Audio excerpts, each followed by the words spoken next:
believing men are superior to women. Now, I know that a lot of you will say, we don't believe that, alhamdulillah, we are Muslims who don't believe that. But would you believe that silently and within families, within cultures, they practice that men are superior to women?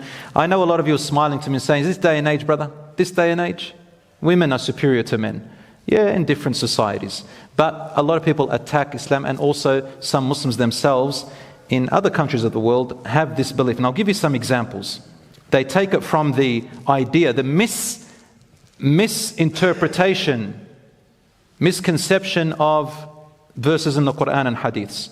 They think that men are superior to women because of false evidence. One, they say Eve, Hawwa, was created from Adam's rib, which is crooked, and that is why she is crooked-minded and deficient in her brain more than the man. This is an internal belief, subconscious belief a lot of men have.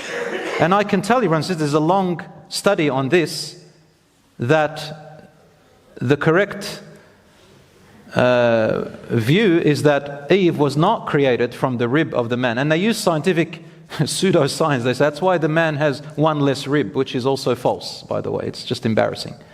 So Eve was not created from the rib.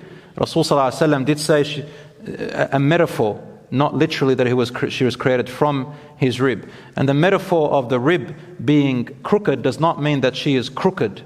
It means that she is perfect in the way God made her, for the purpose He made her, as a mother, as a woman. Had she not been like that, things in life would be crooked for all of us. So it's like a jigsaw, if you like. A jigsaw, if you put it together, each piece has to be a different shape in order to click together. So the man has a way and a woman has a way. Compared to the man, she thinks away from his straightforward thinking. And straightforward thinking is used in some places, and innovative thinking and creative thinking is appropriate for other places where the man cannot fit. So all of them have it's actually a strength. And men have to understand that part of her, leave her and appreciate her and accept her the way she is. This is how she's good for you and for your children. Anyway, let's move on. They also say that is why men have one less rib, which is scientifically false. Eve made Adam eat from the forbidden tree. That is why women inherited influencing the man to do bad things. I've heard a lot of Muslims say that. Eve did not make Adam eat from the tree. It was the shaitan who influenced both of them. And in the Quran, Allah subhanahu wa ta'ala blames Adam more than what He blamed Hawwa. And when He blamed both of them, He said both of you. Didn't even mention Hawwa's name in the Quran. Alam anhakuma. Did I not forbid both of you? And the only time He mentioned a blame with name, He mentioned Adam alayhi salam, because he was the first one that Allah subhanahu wa ta'ala commanded. So it was not Eve's fault that Adam ate from the tree. Another thing they say, that the punishment of a woman committing adultery and fornication is worse than the man. Why? There is no such thing. No such thing. Anyone who tells you that, tell them, if you don't have evidence to what you say, be silent. They say it is that a son is free to do more haram than the girl. Based on what? Oh, because she's a girl and her dignity is more. No. In Islam, haram is for both exactly the same.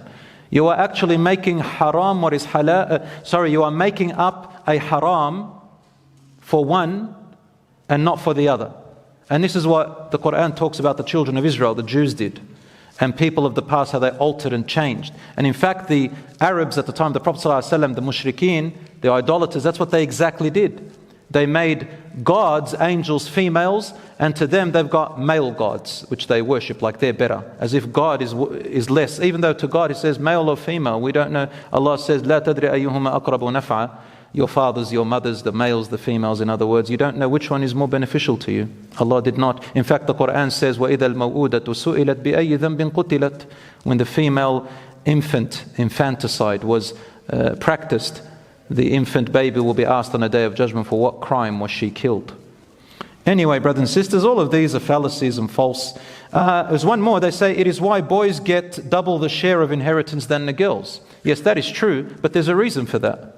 And the girls, it's equalized. She gets another share which the boy doesn't get in other circumstances, such as the mahar, for example, such as whoever marries her has to spend on her, such as her father has to spend on her, such as she is never, ever, ever, ever financially responsible for anybody in her entire life from birth to death in Islam. So it's compensated. Islam says the boy gets it because he has a responsibility with the other half towards his wife, his mother, his sister, if she is in need, to his daughters and sons. That's why.